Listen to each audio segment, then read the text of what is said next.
మిత్రులారా, గత సెషన్లో పోటీ పరీక్షల్లో విజయం సాధించడానికి దోహదపడే అంశాలని మనం గుర్తించి జ్ఞానం అంటే ఏంటి, జ్ఞాన సముపార్జన సమర్థంగా ఎలా చేయాలనే అంశాల గురించి తెలుసుకున్నాము. ఇప్పుడు రెండో అంశం ఏంటంటే స్పష్టత. స్పష్టత అంటే ఏంటి, స్పష్టత ఎందుకు, స్పష్టత ఎలా సాధించాలి అనే ప్రశ్నలకు క్లుప్తంగా మనం జవాబులు తెలుసుకుంటాము. మొదటిది, స్పష్టత అంటే ఏంటి? స్పష్టత అంటే మనం చెప్పేది, రాసింది ఇతరులు సులభంగా అర్థం చేసుకోవాలని, దాన్నే స్పష్టత అంటారు. కానీ మీరు అనుకోవచ్చు, ఏంది దాంట్లో పెద్ద గొప్పతనం అని. కానీ నా అనుభవంలో నేను తెలుసుకుంది ఏంటంటే, స్పష్టత అరుదైన లక్షణము. ఎవరైతే స్పష్టంగా రాయగలుగుతారో, ఎవరైతే స్పష్టంగా మాట్లాడగలుగుతారో వారు వారి రంగంలో తారాస్థాయికి చేరుకోగలుగుతారండి. ఒక పాలనాధికారి కావచ్చు, ఒక అధ్యాపకుడు కావచ్చు, లేక ఒక డాక్టర్ కావచ్చు, లాయర్ కావచ్చు, ఏ వృత్తి రంగంలోనైనా తారాస్థాయికి చేరుకోవాలంటే, రాజకీయ రంగంలోనైనా తారాస్థాయికి చేరుకోవాలంటే స్పష్టత అవసరం. స్పష్టత ఎందుకు? ఇప్పుడు చెప్పుకున్నాం, తారాస్థాయికి చేరుకోవాలంటే స్పష్టత అవసరము. కేవలం పరిజ్ఞానమే సరిపోదు, స్పష్టత కూడా అవసరము. ఇప్పుడు ఆ సివిల్స్ కావచ్చు, గ్రూప్ 1 కావచ్చు, గ్రూప్ 2 కావచ్చు, జేఎల్ ఎగ్జామ్ కావచ్చు, లేక ఇతర బ్యాంకింగ్ ఎగ్జామ్స్ కావచ్చు, ఏ ఎగ్జామ్స్లోనైనా ఈ స్పష్టత అవసరము.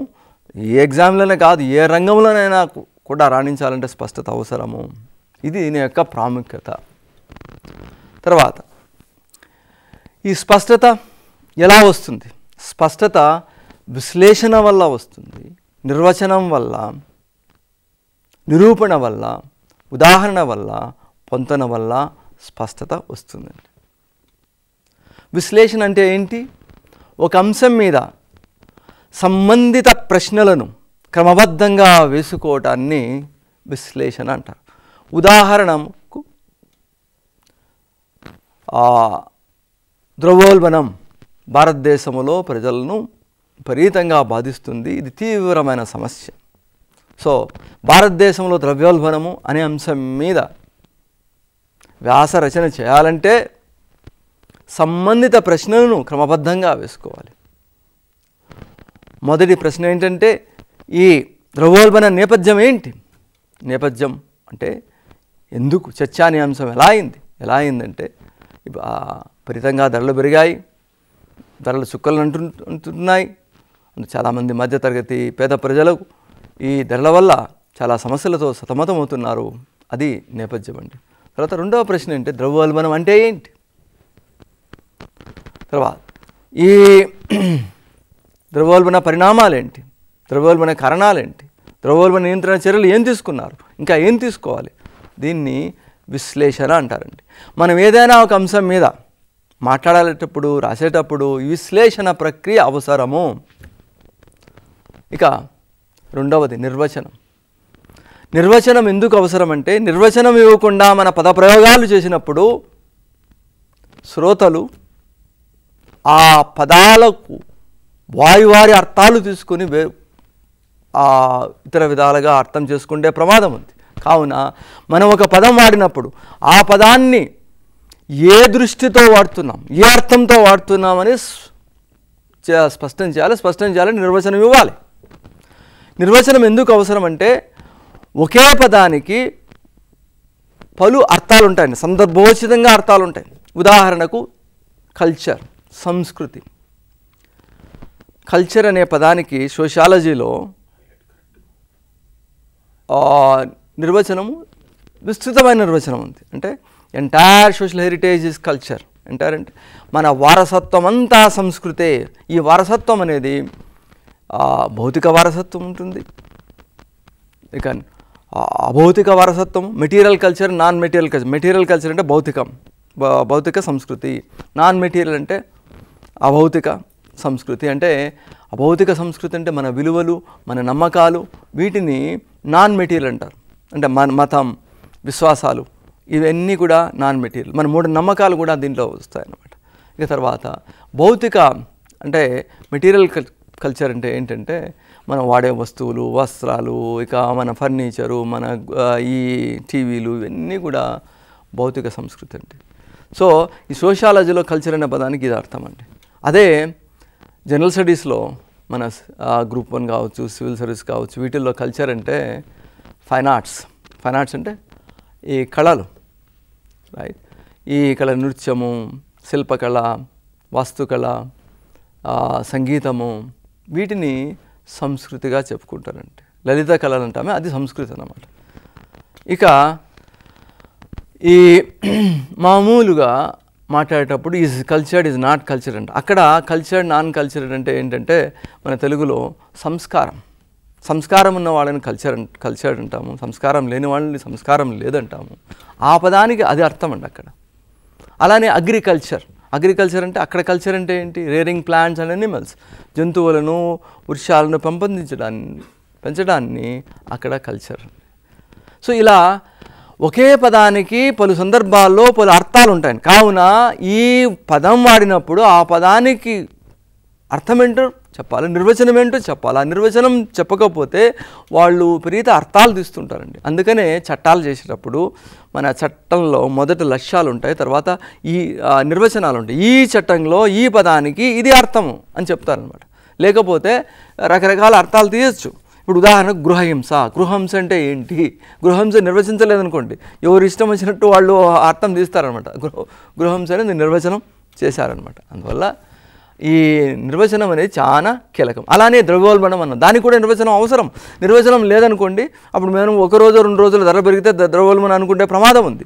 కానీ ద్రవ్యోల్బణం అంటే నిరంతరం ధరలు పెరిగితేనే, కొన్ని మాసాలైనా ధరలు పెరిగితేనే ద్రవ్యోల్బణము అని అంటారు. అందువల్ల నిర్వచనం అనేది చాలా కీలకము. నిర్వచనం లేకుండా పదాలను వాడితే అస్పష్టత వస్తుందండి. స్పష్టత రావాలంటే మనం వాడే పదాన్ని నిర్వచించాలి. అందులో ముఖ్యంగా అంబిగ్యూస్ వర్డ్స్ ఉంటాయి కొన్ని. ఆ పదాలు ఉన్నప్పుడు తప్పకుండా నిర్వచనం అవసరము. సో నిర్వచనం అనేది చాలా కీలకం. ఏదైనా కొత్త పదం వచ్చినప్పుడు అంటే ఏంటి అనే ప్రశ్న మనకు రావాలా.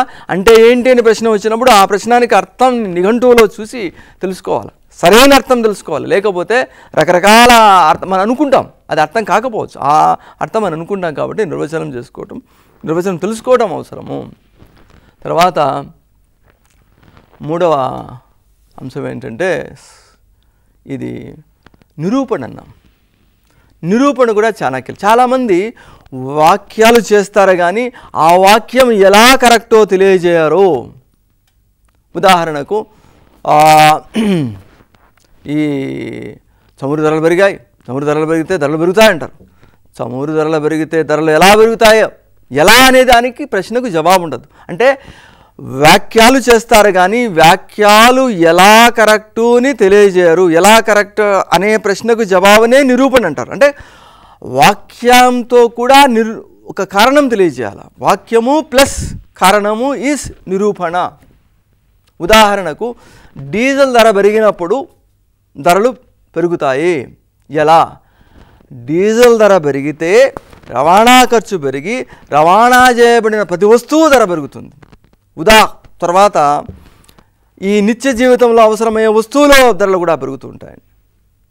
సో కానీ పెట్రోల్ ధర పెరిగితే పెట్రోల్ వాడే ఈ కారు వాళ్ళకు ధరలు పెరుగుతాయి కానీ ఆ ప్రభావం సాధారణ ప్రజల మీద ఉండదు. అదే డీజిల్కు ఈ పెట్రోల్కు భేదం. చాలామంది చమురు అంటారు. డీజిల్ వేరు, పెట్రోల్ వేరు. పెట్రోల్ యొక్క ప్రభావము, ధరల పెరుగుదల ప్రభావము ఆ వాడిన వ్యక్తి మీదనే ఉంటుంది. కానీ డీజిల్ ధర పెరిగినప్పుడు మాత్రము అందరి మీద ఉంటుందండి. ఎందుకంటే రవాణా ఖర్చు పెరిగి రవాణా చేయబడిన ప్రతి వస్తువు ధర పెరుగుతుంది. పేదవాళ్ళ మీద, మధ్యతరగతి వర్గం మీద, ధనిక వర్గం మీద, అందరి మీద ఉంటుంది. అదే పెట్రోల్ ధర పెరిగితే కేవలం ధనిక వర్గం మీదనే ఆ ప్రభావం ఉంటుంది. అందువల్ల మనము ఎలా కరెక్ట్ అని చెప్పేటప్పుడు ఈ డీజిల్ ధర పెరిగినప్పుడు రవాణా ఖర్చు పెరగడం వల్ల అన్ని వస్తువులు ధరలు పెరుగుతాయని చెప్పుకోవాలి. దాన్ని నిరూపణ అంటాం. ఇంకొకటి ఏంటంటే ఉదాహరణ. కొన్ని సందర్భాల్లో మనం వాక్య చేసి కారణం చెప్పినా కూడా అర్థం కాదు. అలాంటప్పుడు ఏం చేయాలి? ఉదాహరణ ఇవ్వాలి. ఉదాహరణకు ఇసుక నదులలో దాదాపు ఉచితంగా లభ్యమవుతుంది. అంటే కొంచెం పంచాయతీలకు అదే కొంచెం డబ్బు కట్టాలనుకుంటుంది దాదాపు. కానీ మన హైదరాబాద్కు వచ్చేటప్పుడు వేల రూపాయలు మనం వెచ్చిస్తాం. ఎందుకు? దాంట్లో దాదాపు 70% రవాణా ఖర్చే ఉంటుందండి. అంటే దాదాపు ఉచితంగా వచ్చే ఇసుక కూడా ఇక్కడ ఇంత ఖర్చు ఇంత ధర చెల్లిస్తున్నాం మనం. అదే కాదు, మన ఈ కాయగూరలేమి పండ్లేమి చాలా పల్లెటూరుకి వెళ్తే మన ఈ బొప్పాయి కాయ ధర రూపాయి 2 రూపాయలు ఉంటే హైదరాబాద్కి వస్తే 20 రూపాయలు అవుతుంది, 10 రూపాయలు అవుతుంది. ఎందుకు అలా అవుతుంది? దాంట్లో ఒక ముఖ్యమైన కారణం రవాణా. తర్వాత ఇతర కారణాలు కూడా ఉంటాయనుకోండి. మార్కెట్ మాయాజాలము, ఈ దళారులు విపరీతంగా ధరలు పెంచుతూ ఉంటారు. కానీ ఇక్కడ మనం ఏం తెలుసుకున్నామంటే ఉదాహరణ కూడా చాలా కీలకం. ఉదాహరణ ఇవ్వకపోతే ఆ పాయింట్ అర్థం కాదు. సో నిత్య జీవిత వస్తువుల ధరలు పెరుగుతాయని జనరల్గా చెప్తే అది అర్థం కాదు. కావున స్పెసిఫిక్గా కొన్ని ఉదాహరణలు ఇవ్వాల్సిన అవసరం ఉంది. ఎప్పుడు ఉదాహరణలు ఇచ్చినప్పుడు పాయింట్ చాలా క్లియర్గా ఉంటుంది కాబట్టి ఉదాహరణలు ఇవ్వాలి. తర్వాత పొంతనండి. పొంతన చాలా అరుదైన లక్షణం. పొంతన అంటే ఏంటి? పొంతన అంటే వాక్యానికి మధ్య హేతుబద్ధమైన సంబంధం కలిగి ఉండటాన్ని పొంతన అంటారు. చాలామంది అన్ని రంగాల్లో ఉన్న వాళ్ళు, మా విద్యార్థుల్లో చూశాను, వాళ్ళు అంటే ర్యాంక్ హోల్డర్స్ ఉండొచ్చు, ఫస్ట్ క్లాస్ ఉండొచ్చు, వచ్చిన వాళ్ళు కూడా ఏది మనం కొందరైతే ఈ ఐఐటీలో వాళ్ళు, అందరూ నేను ఆయన చెప్పను కానీ కొందరిలో ఏంటంటే వాక్యాలు రాస్తారు, ప్రతి వాక్యము కరెక్ట్గా ఉంటుంది. కానీ ఆ ఒక వాక్యానికి హేతుబద్ధమైన సంబంధం లేకుండా చాలా సందర్భాల్లో చాలామంది దాన్ని కంపైలేషన్ అంటారు. కంపైలేషన్ అంటే వాక్యాలు తెచ్చి ఒక చోట జతపరచడాన్ని కంపైలేషన్ అంటారు. ఆ పొంతన అంటే వాక్యానికి మధ్య హేతుబద్ధమైన సంబంధాన్ని కలిగి ఉండటాన్ని పొంతన అంటారండి. పొంతన లేకుండా ఎక్కువ మంది రాస్తారు. అందువల్ల ఏమవుతుందంటే అస్పష్టత వస్తుందండి. నేను తరచుగా చెప్తుంటాను, క్లారిటీ ఈజ్ అ రేరిటీ అని. Who ever is clear can clear civil service అని చెప్తాను. అంటే ఈ స్పష్టత అనేది చాలా అరుదైన లక్షణం. ఎవరైతే స్పష్టత ఉందో, ఎవరైతే పరిజ్ఞానం ఉందో వాళ్ళలో విజయం తథ్యమండి. మేము సిమ్టమ్స్ ఆఫ్ సక్సెస్ అంటాం. సిమ్టమ్స్ ఆఫ్ విజయ చిహ్నాలు నేను చూశాను. చాలామంది మన ఐఏఎస్ అధికారులు కానీ, మన జయప్రకాష్ నారాయణ, కొప్పుల రాజుగారేమి, ఈ బుర్రా వెంకటేశం, వీళ్ళందరూ కూడా, మా కేఎన్ కుమార్ గారని, చాలామంది వాళ్ళు రాసినప్పుడు చూసినప్పుడు స్పష్టత ఉందనుకోండి, వాళ్ళలో మాత్రం మేము అప్పుడే తెలిసిపోతుంది అనమాట. ఇది డెఫినెట్గా అతను పాస్ అవుతాడు. ఒక అటెంప్ట్లో కాకపోతే ఇంకొక అటెంప్ట్లో పాస్ అవుతారు. పరిజ్ఞానము, ఈ స్పష్టత ఉన్న వాళ్ళను విజయాన్ని ఎవరూ ఆపలేరండి. కావున ఎవరైనా విజయం సాధించాలంటే పరిజ్ఞానంతో కూడా స్పష్టత కూడా కలిగి ఉండాలా. ఈ 70% ఈ రెండింటి మీద విజయం ఆధారపడి ఉంటుందండి. ఇప్పుడు చెప్పానండి, స్పష్టత ఉన్న వాళ్ళకు అసలు నిరుద్యోగ సమస్య ఉండదు. ఈ స్పష్టత పెంచుకోగలిగితే, ఇప్పుడు స్పష్టత పెంచుకోవడంలో కొన్ని ముఖ్యాంశాలు చెప్పుకుంటూ పొంతన అని చెప్పుకున్నాం. ఈ పొంతన చాలా కీలకం అనమాట. ఈ పొంతన అంటే వాక్యానికి మధ్య హేతుబద్ధమైన సంబంధం కలిగి ఉండటాన్ని పొంతన అని చెప్పుకున్నాం. ఇప్పుడు నేను అలా చెప్తే మీకు చాలామందికి అర్థం అయి ఉండకపోవచ్చు. దానికని నేను ఒక ఉదాహరణ ఇస్తాను. అదేంటంటే గౌతమ బుద్ధుని 4 సత్యాలు, 4 నోబుల్ ట్రూత్స్ అంటాం ఇంగ్లీష్లో. 4 నోబుల్ ట్రూత్స్ గౌతమ బుద్ధ అంటే 4 మహాసత్యాలు. ఏంటి ఆ మహాసత్యాలు? మొదటి సత్యం, ప్రపంచంలో దుఃఖం ఉంది అని చెప్పాడు గౌతముడు. రెండవ సత్యం అంటే దురాశ దుఃఖానికి కారణం. మూడవ సత్యం, దురాశను జయిస్తే దుఃఖాన్ని అధిగమించవచ్చున్నారు. నాలుగవ సత్యం, అష్టాంగ మార్గం ద్వారా ఈ దురాశని జయించవచ్చున్నారు. ఇవి 4 సత్యాలండి. ఈ 4 సత్యాల మధ్య పొంతన ఉంది. ఏంటి ఆ పొంతనంటే, మొదటి వాక్యానికి రెండవ వాక్యానికి హేతుబద్ధమైన సంబంధం ఉంది, రెండవ వాక్యానికి మూడవ వాక్యానికి హేతుబద్ధమైన సంబంధం ఉంది, 3కి 4 వాక్యానికి హేతుబద్ధమైన సంబంధం ఉంది. దీన్నే పొంతన అంటారు. రైట్. సో ఏంటి ఆ హేతుబద్ధమైన సంబంధం అంటే, మొదటి సత్యము సమస్యను తెలియజేసింది, రెండవ సత్యము సమస్యకు కారణాన్ని తెలియజేసింది. దురాశ దుఃఖానికి కారణం అని చెప్పింది. మొదటి సత్యము దుఃఖం ఉంది అని చెప్పింది, సమస్య మాత్రమే తెలియజేసింది. రెండవ సత్యము ఈ దురాశ దుఃఖానికి కారణం. మూడవ సత్యము ఈ సమస్యను ఎలా అధిగమించవచ్చో తెలియజేసింది. అదేంటంటే దురాశని జయించినప్పుడు దుఃఖాన్ని అధిగమించవచ్చు. 4వ సత్యం ఎలా జయించాలో తెలియజేసింది. అందువల్ల ఈ 4 సత్యాల మధ్య హేతుబద్ధమైన సంబంధం ఉంది. దీన్నే పొంతన అంటారండి. అందువల్లండి ఎవరిలోనైతే పొంతన ఉందో వాళ్ళలో స్పష్టత తారాస్థాయిలో ఉంటుంది. వాళ్ళు తప్పకుండా విజయం సాధిస్తారండి. ఇప్పుడు గౌతమ బుద్ధుని ఈ సూక్తులు పాటించడము మంచిది. దాంతో కూడా గౌతమ బుద్ధుని హేతుబద్ధత కూడా చాలా అవసరం.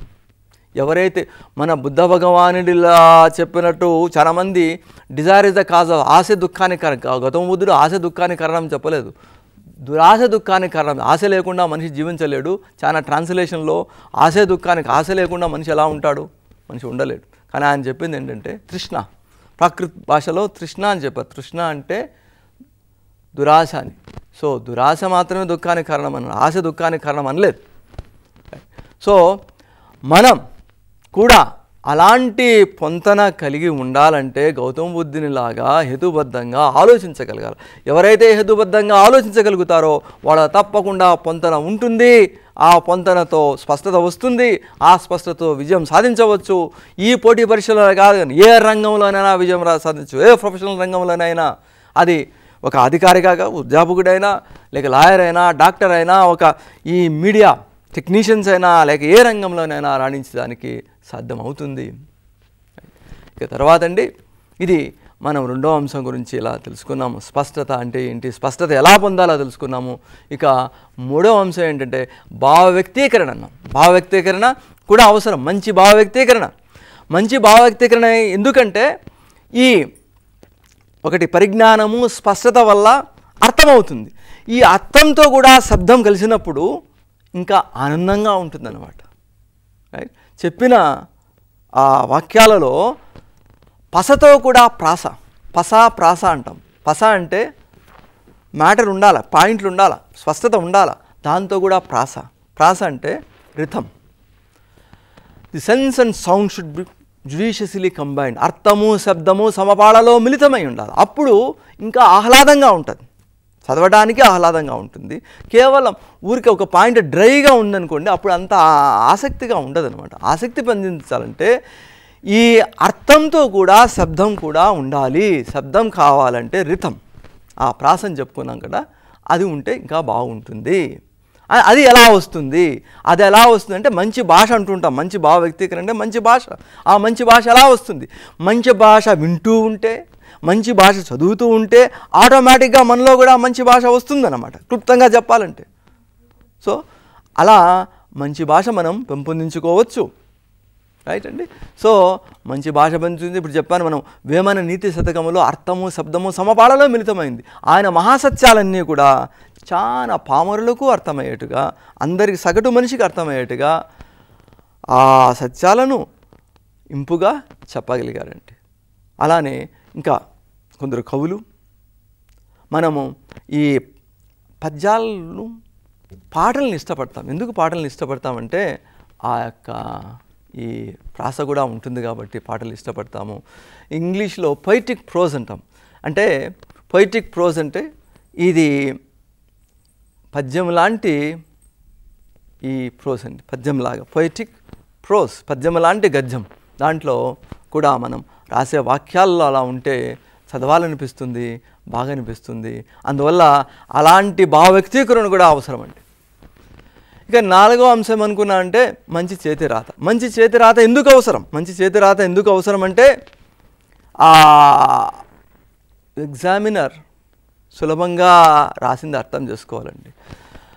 సులభంగా అర్థం చేసుకోలేకపోతే ఎంత పరిజ్ఞానం ఉన్నా, ఎంత హేతుబద్ధత ఉన్నా అర్థం కాకపోయి తక్కువ మార్కులు వేసే ప్రమాదం ఉంది. మన కృషి అంతా బూడిదలో పోసిన పన్నీరు అవుతుంది. కాబట్టి మొదటి అంశం ఏంటంటే విద్యార్థిని మిత్రులు తమ రాసింది లిజిబుల్గా రాయాలా, సులభంగా అర్థం కావాలి. రెండవది ఇంకా చూసేదానికి కూడా బాగుంటే ఇంకా బాగుంటుంది. నేను సిమ్టమ్స్ సక్సెస్లో ఈ మంచి చేతి రాత ఉన్న వాళ్ళది కూడా బాగా విజయం సాధిస్తూ ఉంటారు. చేతి రాత కూడా ముఖ్యము. చేతి రాత సక్రంగా లేకపోతే తలరాత మారిపోతుంది. కాబట్టి చేతి రాత కూడా కొంచెం వారు పెంపొందించుకోవాల్సిన అవసరం ఉందండి. ఇక ఆఖరి అంశం ఏంటంటే పరిణితి గల వ్యక్తిత్వము. ఆ పరిణితి గల వ్యక్తిత్వం కూడా అవసరం అండి. పరిణితి గల వ్యక్తిత్వం అంటే ఏంటి?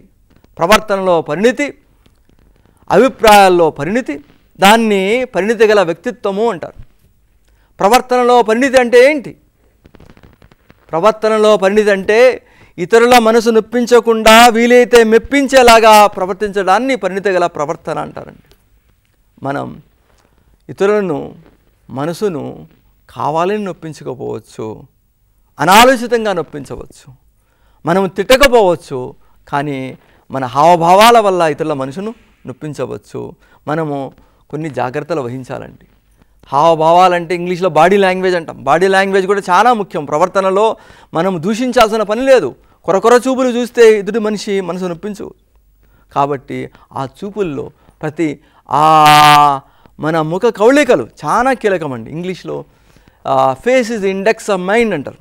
Face is the index of mind అంటే మన ముఖం మన మనసును తెలియజేస్తుంది అన్నమాట. హావభావాలు ఉన్నాయని ఆ హావభావాలు, ఆ ముఖ కవళికలు మనసులో ఏముందో తెలుసు. అంటే మనం ఇతరి మనిషి మనస్సు చదువుతూ ప్రవర్తించాలి.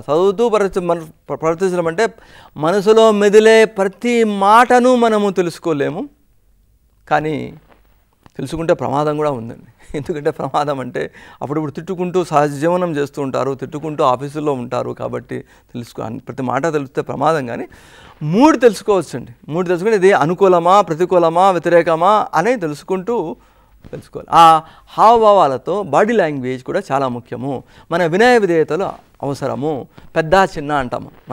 మన తెలుగు సంస్కృతిలో పెద్ద చిన్న అంటే పెద్దలను గౌరవించాలా. గౌరవించకపోతే ఎదుటి మనిషిని మనసు నొప్పిస్తే మనకు మార్కులు తక్కువ వేస్తారు. చాలా మంది విద్యార్థులు ఏమనుకుంటారంటే విద్యార్థిని మిత్రులు ఆ ఇంటర్వ్యూ కూడా ఒక ప్రశ్నలు జవాబులు ప్రక్రియ అనుకుంటారండి. అదేదో క్విజ్ కాంపిటీషను. ఆ క్విజ్ కాంపిటీషన్లో మనం ఎక్కువ ప్రశ్నలకు జవాబులు చెబితే ఎక్కువ మార్కులు వస్తాయి అనుకుంటారు. అది కాదు. అన్ని ప్రశ్నలకు జవాబులు చెప్పినా ఇంటర్వ్యూ బోర్డు మెంబర్స్లో మనసు నొప్పిస్తే చాలా తక్కువ మార్కులు వచ్చే ప్రమాదం ఉంది. ఈ పోటీ పరీక్షలే కాదు, ఈవెన్ స్కాలర్షిప్ పరీక్షలు ఉన్నాయి. నేషనల్ టాలెంట్ సర్చ్ ఎగ్జామ్లో 10వ తరగతి పిల్లలకు పరీక్ష పెడతారు. దాంట్లో ప్రిలిమినరీ, మెయిన్ అని ఇంటర్వ్యూ ఉంటుంది. ఒక ఇంటర్వ్యూలో ఆ అబ్బాయి అన్ని ప్రశ్నలకు జవాబులు చెప్పాడు, కానీ చైర్పర్సన్ చాలా తక్కువ మార్కులు వేశాడు. ఇక తోటి మెంబరు ఆశ్చర్యపోయి ఎందుకంటే తక్కువ మార్కులు వేశారంటే ఆయన ఏం చెప్పాడంటే ఈజ్ అరగంట్ అని చెప్పాడు. చూసారా, అరగంట్ అంటే అహంకార ప్రవర్తన వల్ల ఆ బోర్డు మెంబర్ చైర్పర్సన్ తక్కువ మార్కులు వేశాడు. అందువల్ల విద్యార్థుల మిత్రులు తెలుసుకోవాల్సిందంటే ప్రవర్తన చాలా కీలకము. Interview is different from written examination. ఇక్కడ మన ఏ ఇంటర్వ్యూ అయినా, సివిల్ సర్వీస్ ఇంటర్వ్యూ అయినా, ఏపీపీఎస్ ఇంటర్వ్యూ అయినా, లేక ఏ ఇంటర్వ్యూనే కాదు, నిత్య జీవితంలో కూడా ఏదైనా మనం ఒక రిజర్వేషన్కి వెళ్ళినా మనం అహంకారంగా ప్రవర్తిస్తే ఎదుటి మనిషి సహకరించడు. కావున మన ప్రవర్తన చాలా కీలకంగా ఉంటుంది. ముఖ్యమైన భేదం ఇక్కడ పరిణితి గల ప్రవర్తన చాలా కీలకము. అంటే మనసు నొప్పించకుండా మనసును మెప్పించేలాగా ప్రవర్తించాలా, బాడీ లాంగ్వేజ్ చాలా బాగుండాలా, హావభావాలు బాగుండాలా, ఆ చిరునవ్వు అంటే బిగ్గరగా నవ్వకూడదు, చిరు మందహాసం అంటాం, మందహాసము అవసరం అనుకోండి. వినయ విధేయతలు, ఆ వినయ విధేయతలు మన నడకలోనేమి, మన కూర్చోవటంలోనే, మన చూపుల్లోనేమి అన్నిట్లో ప్రస్ఫుటం అవుతుందండి. అన్నిట్లో జాగ్రత్త వహించాలా. కొందరు సహజంగా ఉంటుంది, కొందరు పెంపొందించుకోవాలా, తెలుసుకోవాలా. ఇప్పుడు మీ జేకే సెంటర్స్ ఏమి వీర కార్యక్రమాల ద్వారానేమి మీరు చాలా ఇది అవసరం. ఉద్యోగార్థులు కాబట్టి సత్ప్రవర్తన నేర్చుకోండి. ఇలా మనసు నొప్పించకుండా ప్రవర్తించండి, వీలైతే మెప్పించేలాగా ప్రవర్తించండి. ఒకవేళ విభేదించడం సహజము, కానీ విభేదించేటప్పుడు అగ్రీ టు డిసగ్రీ అంటాం. అగ్రీ టు డిసగ్రీ అంటే విభేదిస్తున్నాం కానీ చాలా సున్నితంగా విభేదిస్తున్నాం. అంటే ఏంటి, మీరు మొదట చెప్పిన దాంతో అంగీకరిస్తున్నానంటే రెండవసారి చెప్పిన దాన్ని అంగీకరించడం లేదు అని అర్థం. Implied by implication. You can disagree through by implication. చాలా సున్నితంగా మనం విభేదించవచ్చు, కానీ ఎదుటి మనిషి మనసు నొప్పించకుండా విభేదించవచ్చు. అంతేగాని నువ్వు కరెక్ట్ కాదు, నేనే కరెక్టు అనుకోవడం తప్పు. చాలామంది ఏమనుకుంటాం, మనకే సత్యం తెలుసు అనుకుంటాం. ఎవరికి సంపూర్ణంగా సత్యం తెలియదు. Nobody can see truth in all its angles. 360 degrees అంటారు. 360 degrees ఎవరూ చూడలేరు, సాధ్యం కాదు.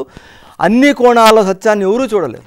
కావున మనం అనుకున్నదే సత్యం అనుకోకుండా విభేదించినప్పుడు కూడా చాలా సున్నితంగా, డెమోక్రాటిక్గా విభేదించవచ్చు. దాన్ని అగ్రీ టు డిజగ్రీ టెంపర్మెంట్. ఇక దీని వివరణ తర్వాత మన సమయాభావం తర్వాత తెలుసుకుంటాము. ఇంకొక విషయం ఏంటంటే అభిప్రాయాల్లో పరిణితి ఉండాలి. మనం వెలుబుచ్చిన అభిప్రాయాలు ఆచరణ యోగ్యంగా ఉండాలి. ఆచరణ యోగ్యం అంటే ఇప్పుడు చాలామంది అంటుంటారు పాకిస్తాన్ నుంచి ఉగ్రవాదులు వస్తున్న ఆ ఉగ్రవాదులు మనం దాడి ఎందుకు చేయకూడదు, దాడి చేస్తే ఈ ఉగ్రవాద సమస్య పోతుంది కదా అంటారు. పాకిస్తాన్ మీద అలా యుద్ధం చేస్తే అది అణుయుద్ధానికి దారితీస్తుంది, అణుయుద్ధంలో సర్వనాశనం అవుతుంది, జయాపజయాలు ఉండవు. అలాంటి అభిప్రాయాన్ని ఎవరైనా వెలుబిచ్చారనుకోండి అది పరిణితి లేని అభిప్రాయంగా మనము తెలుసుకోవాలి. సో పరిణితి గల అభిప్రాయాలను వెలుబిచ్చాలి. అలానే సమాజము, వర్గరహిత సమాజము, కులరహిత సమాజము ఇవన్నీ మంచిదే కావాలి. కానీ అంచెలంచెలుగా ఎదగలుగుతామని సడన్గా ఓవర్ నైట్ ఏదో మారిపోతాం అనుకోవడం అది కూడా పొరపాటే. రైట్, అంచెలంచెగా ఎదుగుతాము, మెరుగైన సమాజం సాధ్యమవుతుంది, మెరుగైన సమాజం వస్తుంది. ఇప్పుడు మార్పు వచ్చింది, రాలేదని కాదు. గతంలో ఒక 60 సంవత్సరాల క్రితం ఈ ప్రాంతంలో ఇక్కడ దొరల పాలన ఉండేది, జాగీర్ వ్యవస్థ ఉండేది. అప్పుడు బడుగు వర్గాలు బానిసలుగా బ్రతికిన కాలాలు ఉన్నాయి. కానీ ఇప్పుడు ఏమైంది? ఇప్పుడు పెను మార్పు వచ్చింది. ఆ వ్యవస్థ లేదు. ఇది ఎందుకు వచ్చింది? అప్పుడు రాజరిక వ్యవస్థ ఉండేది, ఇప్పుడు ప్రజాస్వామ్య వ్యవస్థ వచ్చింది. ఈ ప్రజాస్వామ్య వ్యవస్థలో ఇలా ప్రజలే ఈ వ్యవస్థలో కీలకమయ్యారు. ప్రజలు కీలకం అవ్వటం, ఓటర్లు కీలకం అవడం వల్ల ఈ మానవ సంబంధాలు మారిపోయాయి. ఆ తీరు పోయింది. ఇప్పుడు మనలో మార్పు వచ్చింది కదండి. అందువల్ల సమాజం మారుతుంది, ఇది వాస్తవం. ఈ 60 సంవత్సరాల్లో ఈ ప్రాంతంలో మార్పు వచ్చింది, అది మనం పరిగణలోకి తీసుకోవాలి. దీన్ని ఇలాంటి మార్పు సాధ్యము. అంతేగాని సడన్గా ఏమి అంటే ఒకరికొరికి ఎలాంటి భేదాలు ఉండకూడదంటే ఉండకూడదే. కానీ ఎంతవరకు సాధ్యమని మనం తెలుసుకోవాలి. అంటే సాధ్యాసాధ్యాలు పరిగణలోకి తీసుకొని అభిప్రాయాలను వెలుబుచ్చాలా, అది చాలా కీలకమండి. సో అభిప్రాయాల్లో పరిణితి, ప్రవర్తనలో పరిణితి, దాన్ని పరిణితి గల వ్యక్తిత్వం అంటారు. ఇక్కడ మీ దృష్టికి నేను ఇంకొక ముఖ్యమైన విషయం తెలియపరచాలనుకున్నాను. చాలామంది అనుకుంటారు రిటర్న్లో మార్కులు వచ్చినంత వస్తూనే ఆటోమేటిక్గా ఇంటర్వ్యూలో కూడా బాగా మార్కులు రావాలి. రిటర్న్ పరీక్ష ఒక పాండిత్య ప్రతిభను పరీక్షిస్తుంది, స్కాలాస్టిక్ ఎబిలిటీస్. ఈ ఇంటర్వ్యూస్లో పర్సనాలిటీ అంటే వ్యక్తిత్వ పరీక్ష. వ్యక్తిత్వం అంటే అతనికి పాలనా వ్యక్తిత్వం ఉందా అని. వ్యక్తిత్వం అంటే రకరకాల వ్యక్తిత్వాలు ఉంటాయి, రకరకాల తెలివితేటలు ఉంటాయి. ఇక్కడ పాలనా ప్రతిభ ఉందా లేదా అని, పాండిత్య ప్రతిభ కాదు, పాలనా ప్రతిభ. అందువల్ల రిటర్న్లో మార్కులు వచ్చినంత మాత్రాన ఆటోమేటిక్గా ఇంటర్వ్యూలో రావాలని ఏమీ లేదు. ఎంత పండితుడైనా ఆ ప్రవర్తన సక్రంగా లేకపోతే తక్కువ మార్కులు వేసే ప్రమాదం ఉంది. కావున విద్యార్థులను గుర్తుంచుకోవాల్సింది ఏంటంటే మాకు రిటర్న్లో బాగా చేసాము, ఆటోమేటిక్గా ఇంటర్వ్యూలో కూడా రావాలనుకోవడం పొరపాటు, అది సమంజసం కాదు. చాలామంది పండితులకు కామన్ సెన్స్ లేని పండితులు కూడా ఉంటారు. ఉదాహరణ మహమ్మద్ బిన్ తుగ్లక్, ఆయన పండితుడు. ఈ గణిత శాస్త్రంలోనేమి, ఖగోళ శాస్త్రంలోనేమి, మత శాస్త్రంలోని ఇలాంటి ఎన్నో శాస్త్రాల్లో పండితుడు. కానీ పాలనలో ఘోర వైఫల్యం చెందాడు. అంటే ఏమని అర్థము? ప్రతి పండితుడు మంచి పాలకుడు కాకపోవచ్చు, కాలేడు కూడా. పండితులు మంచి పాలకులు కావచ్చు, కాకపోవచ్చు. కానీ ప్రతి పండితుడు మంచి పాలకుడు అవుతాడని కూడా పొరపాటు. అదే అక్బర్ గారు నిరక్షరాసుడైన భారతదేశంలో ఒక గొప్ప చక్రవర్తిగా పేరు తెచ్చుకున్నాడు. ఎందుచేత? కామన్ సెన్స్, ఆయన వ్యక్తిత్వం, ఆయన యొక్క ఈ స్పందించే గుణము, ప్రశ్నించే గుణము, మానవ నేజం మీద అవగాహన, లౌకిక దృక్పథము, ఆచరణయోగ్యమైన అభిప్రాయాలు. అదే మహమ్మద్ బిన్ తుగ్లక్ గారు పండితుడైనా కామన్ సెన్స్ లేకపోవటం వల్ల అది ఆచరణయోగ్యమా లేదా అని పాటించుకోకుండా అనాలోచితంగా పలు నిర్ణయాలు తీసుకోవటం వల్ల ప్రజలకు సమస్యలు సృష్టించినాడు.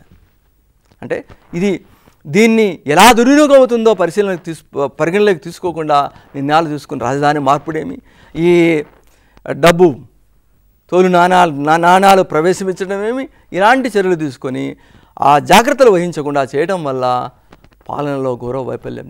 అందువల్లండి రిటర్న్లో బాగా మార్కులు వచ్చినంత మాత్రాన ఇంటర్వ్యూలో రావాలని లేదు. అక్కడ ఈ మౌఖిక పరీక్షలో అభ్యర్థి ఈ యొక్క పరిణితి గల ప్రవర్తనను పరీక్షిస్తారు, ఆ పాలన వ్యక్తిత్వం ఉందా లేదా అని చూస్తారు. కావున ఈ ప్రతిభ వేరు, ఆ ప్రతిభ వేరు.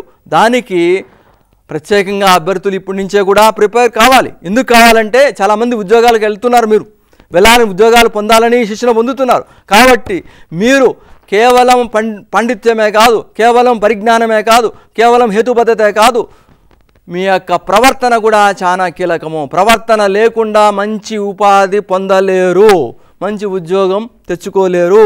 కావున ఈ కాలంలో దీన్ని